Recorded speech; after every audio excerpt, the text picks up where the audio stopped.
Boa noite, Elias Neto. Olá, boa noite, tudo bem com você? Prazer estar aqui todas as noites, a partir das 18h20 até as 19 horas, o nosso encontro, sempre com um tema muito especial para compartilhar com você. Muito obrigado, você que nos acompanha em todo o estado de Mato Grosso, por meio das nossas emissoras e em todo o país, em qualquer canto do mundo, aí pelo YouTube. Obrigadíssimo mesmo. E já vamos trazer aqui, apresentar o convidado de hoje, que ele transforma a tecnologia em informação, em inovação, em notícia. É diretor de conteúdo da rede Jovem Pan News, onde atua como repórter e comentarista especializado em tecnologia e sociedade digital. Tem uma trajetória consolidada pelas maiores redações do país. Um profissional que acompanha de perto as transformações do mundo digital e ajuda a traduzir o futuro para o presente. Olha só que coisa bacana mesmo, interessante. Por isso a gente diz boa noite, Carlos Aros. Boa noite, Elias. Boa noite a você, a quem nos acompanha. Muito obrigado pelo convite. Um prazer estar aqui contigo. Minha primeira vez aqui no estado, em Cuiabá. Mas fiz questão de vir visitar vocês aqui, que agora fazem parte da nossa família Jovem Pan. Exatamente. Muito obrigado pela sua visita. Está gostando do que está vendo em Cuiabá? Estou adorando. Poxa, já fui apresentado à culinária. Ah, é? Já estou feliz já. Comeu cabeça de pacu? Não. Como é que é? Maria Isabel? Ou não, parece uma moqueca, esqueci o nome.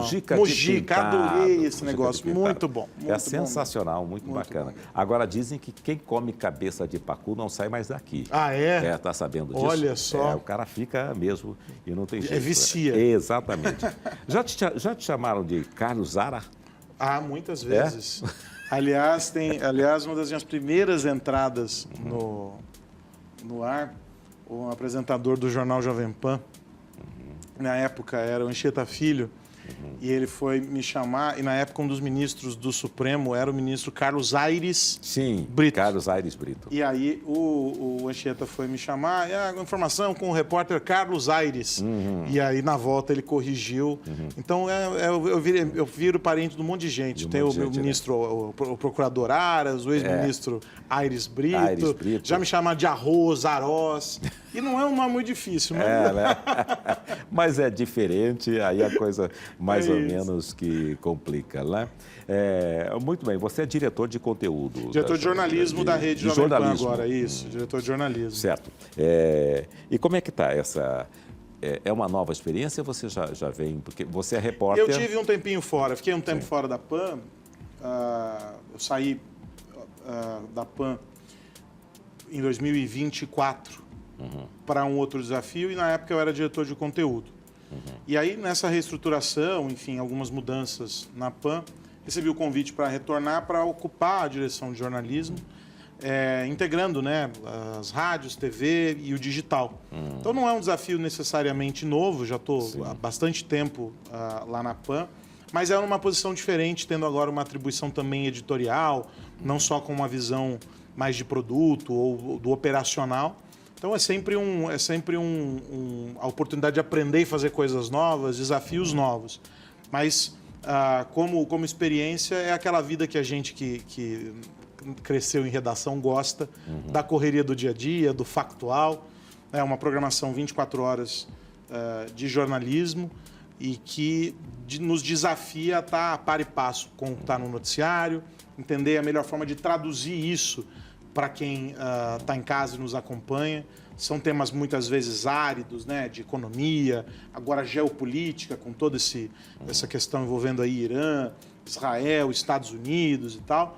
Então é um desafio interessante de editorialmente conseguir traduzir esse ritmo cada vez mais acelerado do noticiário para que as pessoas consigam entender e tomar decisões sobre as próprias vidas, né, saber como tudo isso vai impactá-las. Mas é um desafio prazeroso. Perfeitamente. Agora, como é que foi? Você participou da evolução no momento em que... Porque a Jovem Pan ela ficou conhecida no mundo inteiro, sem dúvida nenhuma, como rádio, como a emissora de rádio que inovou.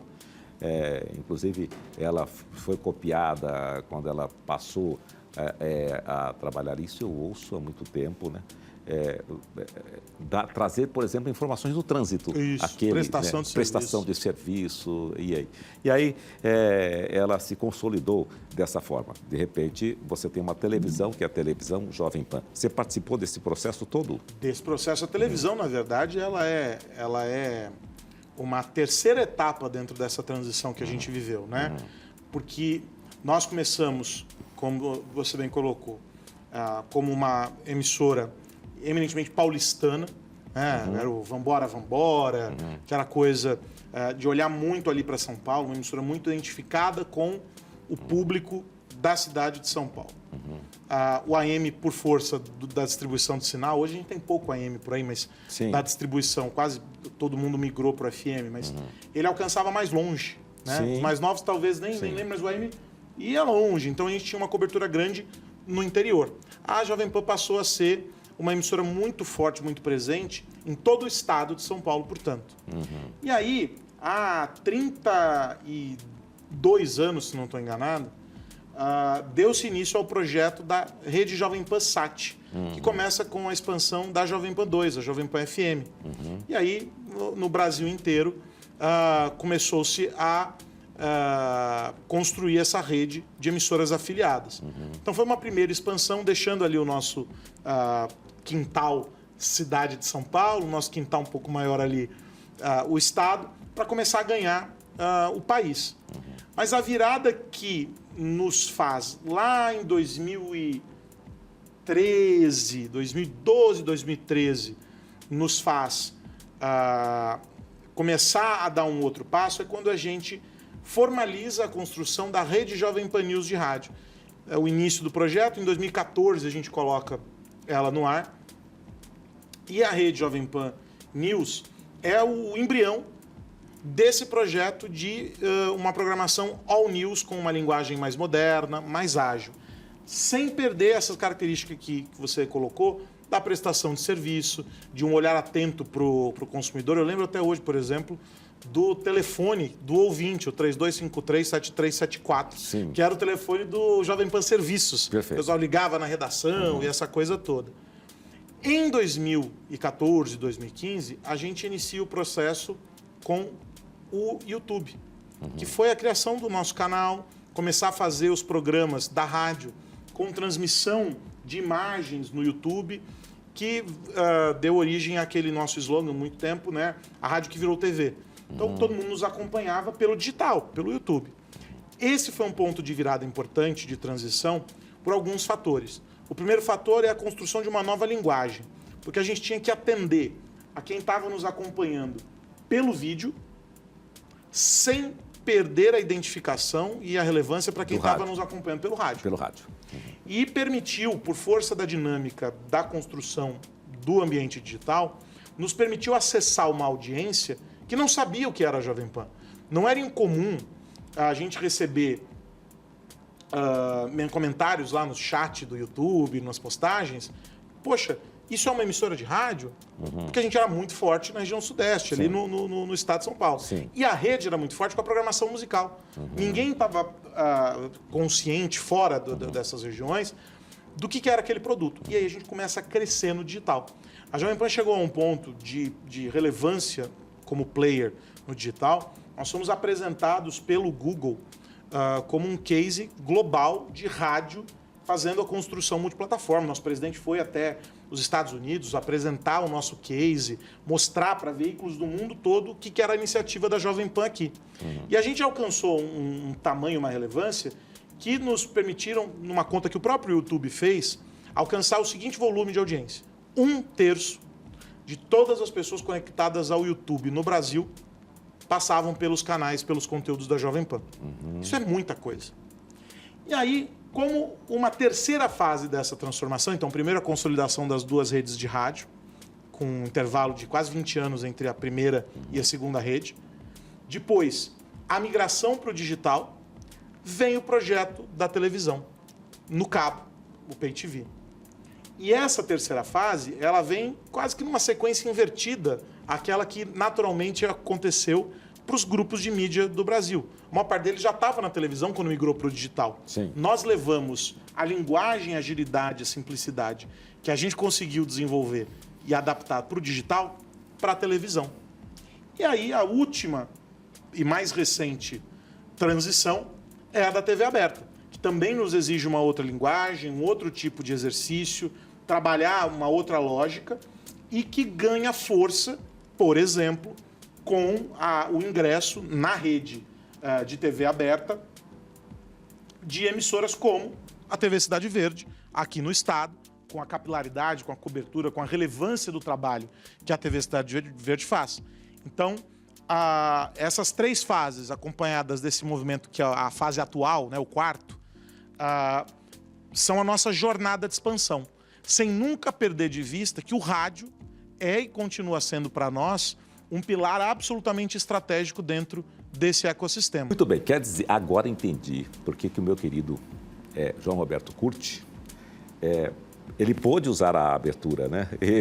Depois eu ficava pensando, mas peraí, ele foi lá, pegou a abertura da Jovem Pan, não, né? Não, essa é uma peça que ela se tornou amplamente conhecida por causa da Pan, Sim. por causa do Jornal da Manhã. Foi muitos anos, até pouco tempo depois da morte do Billy Blanco. Sim. Foi o tema, enfim, do Jornal da Manhã, mas ela é uma música que está disponível aí Sim. a quem quiser licenciá-la para usar, mas ela acabou se tornando, por força da amizade do Billy Blanco com o seu Tuta e essa coisa toda. A gente tem na história da Pan algumas passagens muito interessantes, em função até da proximidade que a Pan, pela origem da emissora, junto da Rádio Record e da TV Record, tinha dos artistas da Jovem Guarda. Então, não foi incomum ao longo da nossa história ter vinhetas cantadas por alguns desses nomes. Então, a gente teve vinheta na voz da Elis Regina, Sim. a gente teve vinhetas com o Roberto, enfim, tudo isso fez parte. O Caçulinha compôs muitas trilhas e muitas vinhetas para a Jovem Pan, isso lá atrás, anos 70, 80, porque isso fez parte desse grupo, todo fez parte dessa história. E a Sinfonia Paulistana, né, essa peça, o Amanhecendo, faz parte também desse momento da nossa história. E aí você lembrou de um detalhe interessante, o 7 horas, confirme. Repita. Repita, 7 horas, repita. E nós também copiamos essa história. Aí eu me lembro de um colega que fazia comigo e ele buscava aquele vozeirão bem, né, tradicional e tal. Só que ele errava. Na hora, ele errava. Quando ele errava, o repita, quando eu deveria dizer repita, eu dizia corrija. Mas você sabe Aí que ele, corrigindo.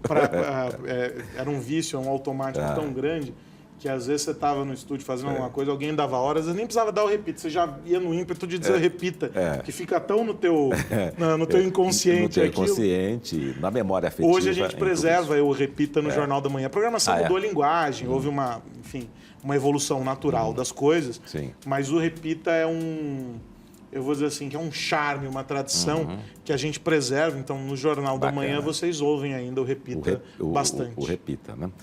Você começou como repórter? Eu comecei como redator na PAN, depois virei repórter, e nunca deixei de ser repórter, porque repórter não abandona essa função. Sim. Ontem, vindo para cá, estava no aeroporto e houve a confusão no espaço aéreo brasileiro, a torre de controle que parou de funcionar e tal. A partir de São Paulo. E eu estava no aeroporto de Guarulhos. Sim. E aí eu avisei a redação, pedi para que me mandassem o link, eu me conectei, entrei ao vivo, mostrei o que estava acontecendo lá, que eu tinha conversado com as pessoas no aeroporto e tal, porque essa alma do repórter a gente nunca abandona. Então, assim, eu estou diretor de jornalismo, mas eu sou eternamente repórter. Você consegue conciliar todos os dias? No dia a dia não, no dia a dia, difícil. Mas você tem um programa. O Sociedade Digital. Sociedade Digital. Isso, que é um programa que tem já mais de 10 anos, ainda na época da rádio e tal. Quando eu comecei a me especializar na cobertura de tecnologia, eu comecei com boletins na programação, era o Tech News. Sim. Depois eu escrevi por muito tempo um blog, uma coluna para o site da PAN e tal. Escrevi para outros lugares e em um dado momento surgiu a possibilidade de vamos fazer um programa para colocar no final de semana ali na grade de Soft News, trazer essas outras abordagens, e é um tipo de conteúdo que veio ganhando cada vez mais a atenção das pessoas. E aí o programa foi ganhando corpo, e aí quando migramos para a televisão, foi para a televisão também. Ele foi junto para a TV, vai ao ar aos finais de semana, e é sempre o objetivo, a gente deu o nome, eu e o André Miceli, um amigo querido, que infelizmente nos deixou esse ano, mas o nome foi uma sugestão do André, porque ele dizia assim que a nossa busca era por ajudar a construir a sociedade cada vez mais digital, né? Porque a gente tem gerações que se cruzam, o digital permeia todas elas, mas a gente não tem ainda plenamente uma consciência digital, uma sociedade que esteja letrada, que esteja preparada para viver e enfrentar esses desafios todos que as evoluções tecnológicas nos impõem. E aí o programa nasceu disso, de abrir espaço para essas discussões, de traduzir isso. Então é um tempo que eu preservo ainda, tento encaixar. Às vezes fica muito apertado ali, mas eu tento encaixar para poder manter algo que, primeiro, é um tema do meu mais absoluto interesse. Eu dediquei a maior parte da minha carreira a estudar e a me aprofundar no conhecimento sobre o ambiente digital. É o momento que me permite voltar para o microfone, e eu sempre gostei muito disso, no meio das burocracias todas da vida de quem administra uma redação. E por falar em letramento digital, como você disse, a sociedade ainda não está realmente, ainda não tem consciência de todo esse aparato que está aí, importante, porque nós temos diferentes gerações, né? As pessoas, depois de uma certa idade, já com uma certa idade, é evidente que isso ocorra. Na sua opinião, quanto tempo ainda vai demorar para que possamos ter essa consciência? Eu acho que muito tempo, na medida em que não se tem um projeto de país que vislumbre isso. Sim. Nós não temos iniciativas, esforços que nos orientem a esse lugar, para essa formação. Sim. O Marco Civil da Internet, por exemplo, que é 2013, eu estava lá no dia em que a presidente Dilma sancionou o Marco Civil, eu estava lá como repórter cobrindo, prevê em um dos artigos essa incursão cada vez maior, o incremento do digital na educação regular, seja como uma disciplina ou como um modelo de educação.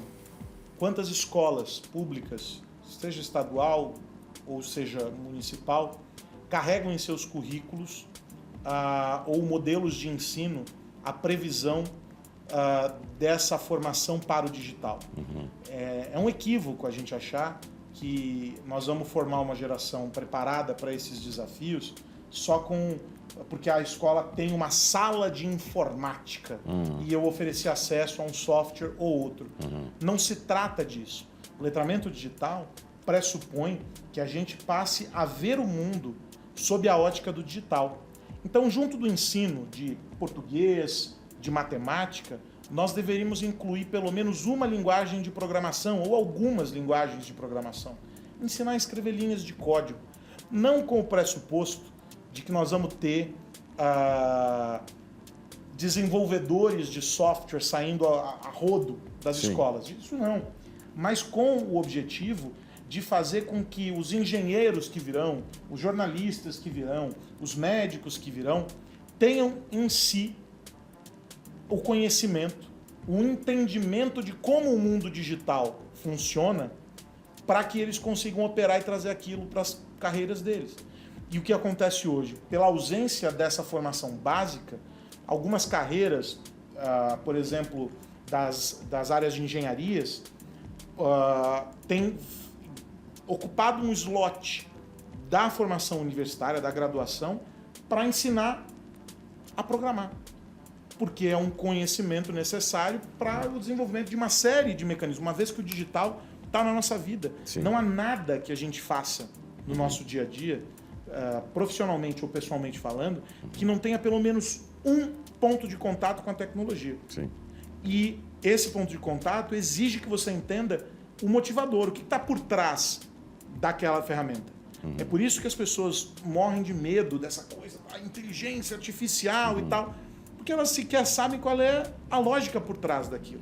E se eu não sei como aquilo funciona, eu não me sinto seguro para ingressar, né? Eu não entro no carro, não é para saber como ele anda, eu tenho que saber primeiro como faz parar. Sim, então eu exatamente. preciso entender a lógica que rege aquela máquina. Isso vale para qualquer tecnologia. Então esse letramento, eu tristemente digo, está muito distante como uma universalização para a nossa sociedade. A gente tem diferentes níveis, alguns grupos muito mais digitalizados, outros zero letrados, e uma turma no meio do caminho. Sim. Mas, ao mesmo tempo, a gente tem uma tecnologia que avança como um tsunami, dominando carreiras, mercados, indústrias inteiras e propondo uma evolução. A gente não parou o mundo quando nós abandonamos o carvão e fomos para a combustão. Nós não paramos o mundo quando nós saímos das carroças e fomos para as máquinas movidas a vapor.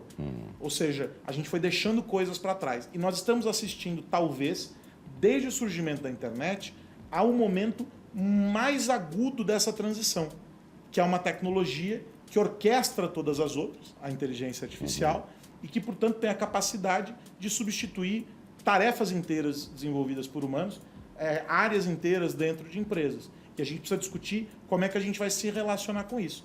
Mas não é a empresa quem vai decidir, não é o cidadão. É um conjunto de atores, de agentes da sociedade civil que vão debater isso, à luz de um projeto de Estado. E os países, pelo menos a maior parte dos países, ainda não tem respostas para que projeto será esse. Algum país já está vislumbrando alguma A gente tem resposta? modelos que seriam mais ilustrativos ou de referência de digitalização. Por exemplo, a Estônia é o nosso caso modelo de uma sociedade digital. Mas a Estônia é desse tamanho. Como é que você faz isso no Brasil, que tem dimensões continentais, regiões inteiras de um país em que você tem a conexão, o primeiro acesso à internet acontecendo em 2026 Sim. via a internet 3G. E nós estamos discutindo na China o 6G. Sim. Ou seja, existe um gap muito grande. Então, os modelos que se tem, eles não dão conta da vida real. Sim. E aí mora o nosso desafio. Porque, de novo, quando a gente discute tecnologia, seja no contexto de adoção de tecnologias por uma empresa, por exemplo, a gente não discute a tecnologia em si, mas o caminho que deve ser percorrido para que aquela tecnologia funcione com o propósito que a empresa quer. Sim. Então, eu não posso ter modelos de inteligência artificial performando na minha empresa se eu não tiver feito um trabalho pretérito de investimento em processamento de dados na nuvem ou em legado físico ou qualquer coisa do gênero. Sim. Num país, eu não posso propor uma sociedade digital se eu ainda tenho, por exemplo, um nível grande de analfabetos. Ou se eu tenho ainda um alto índice de evasão escolar por razões sociais. E econômicas. Sim. Então, a gente talvez, e aí, óbvio, como uma visão de futuro, deveria agora estar discutindo essas questões basilares, saneamento, educação, saúde e etc., para aí sim, pacificadas essas questões, a gente poder estruturar um modelo que vislumbre isso. Só que essas coisas hoje, talvez, a gente já esteja atrasado para resolvê-las. Então, a gente vai ter que trocar o pneu com o carro andando. Com o carro andando. Né? A analogia aí, você tem que, não é dirigir, é saber comparar o carro, porque senão você bate a cara do poste. É isso. E aí é todo mundo de... E você comprou, não adianta nada você comprar um equipamento que vai ser capaz de te levar daqui até a Lua e você não saber operá-lo. Sim. E o que está acontecendo hoje no nosso mundo é isso. Algumas ferramentas, elas têm muito mais potencial do que as pessoas são capazes de extrair delas. Sim. E aí é que mora o problema. Porque eu tenho solução para problemas que não estão endereçados. Porque se eu não sei para que serve essa caneca, eu não sou capaz de usá-la adequadamente. Sim. Então a gente começa a ter um não aproveitamento. E aí isso potencializa, do ponto de vista da geração de empregos, do ponto de vista do crescimento econômico, social, a gente potencializa o atraso. Potencializa problemas. Potencializa problemas. Agora, voltando aqui para Mato Grosso, Você teve sorte, não está tão calor, viu? Não, e eu estou agradecendo, Você está agradecendo absurdamente a isso. Nós estamos aí hoje, acho que com 32 graus. Um 32 quando eu olhei no carro. A gente fica assim, normalmente 38, é um clima bom para gente. Aqui nós estamos no ar-condicionado, tá lindo. O problema é quando sai do ar-condicionado. Está super tranquilo, né? O problema é esse. A TV Cidade Verde foi a primeira a ser licenciada exclusiva primeiro licenciado. É a primeira experiência. O primeiro. A primeira experiência. A TV aberta. TV aberta. Vocês abraçaram a causa quando ela ainda era embrionária. Nós estávamos ainda num processo, nessa coisa dos nossos movimentos e dos ciclos. Tem algo, e eu falei hoje no congresso de rádio, que eu vim para participar também, a gente faz muitas experimentações. E esse processo com a TV aberta também tem sido carregado de experimentações. Sim. Até porque uma parte desse modelo que a gente está propondo está sendo construída de maneira diferente do que seria a operação regular, na linha desse nosso entendimento de vamos criar um caminho aqui e uma solução que seja mais eficiente, que seja um modelo que a gente entende que pode funcionar melhor. E vocês, felizmente, são tão ousados quanto nós. Maravilha. Bom saber disso. Abraçaram esse processo. E eu fico muito feliz. Eu estava agora conversando com a direção, estava falando com o Denis, estava falando com a Michelle, e fiquei muito feliz de ouvir da Michelle que a repercussão, a aceitação da audiência e, sobretudo, a valorização que o público e que o mercado tem dado à parceria Cidade Verde Jovem Pan tem sido fantástica. Sim. Isso prova que o produto que nós juntos estamos colocando no ar, ele é cada vez mais relevante, cada vez mais necessário para a nossa audiência e que a gente está cumprindo com um propósito que faz parte da nossa história, que é o de priorizar o interesse da audiência, respeitando a inteligência da nossa audiência e informando e prestando serviço. A gente tem que fazer isso como premissa, essa é a missão do jornalismo da Jovem Pan e juntos, Jovem Pan e Cidade Verde, têm feito isso brilhantemente. Outras emissoras já aderiram. Agora nós estamos com retransmissoras no Recife, em São Paulo, em Campinas, no interior de São Paulo com a TV Fronteira e inúmeros repetidores. Muito bem. Olha, eu ficaria aqui conversando com você a noite inteira, mas eu sei que você tem um compromisso daqui a pouco. Eu tenho um compromisso daqui a pouco. Muitíssimo obrigado pela sua presença. Eu lhe agradeço demais pelo papo, pelo convite.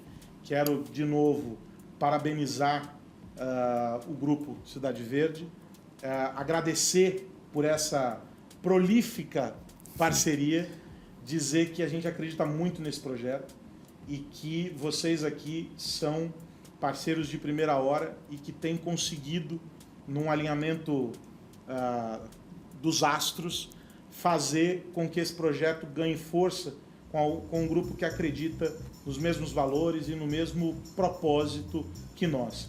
Então, fico feliz que a nossa audiência, você que está em casa nos assistindo aqui pela TV Cidade Verde, que vocês estejam cada vez mais conectados à Jovem Pan e que isso seja a razão de muitos projetos que faremos juntos, mas de muito sucesso e de muitas realizações ao longo do tempo. Muito obrigado. Elias, obrigado. Obrigado. A gente fica por aqui. Um grande abraço para você. Você continua na programação da Jovem Pan, Cidade Verde Jovem Pan. E nós nos encontramos sempre de 18h20 às 19 horas por aqui. Um grande abraço.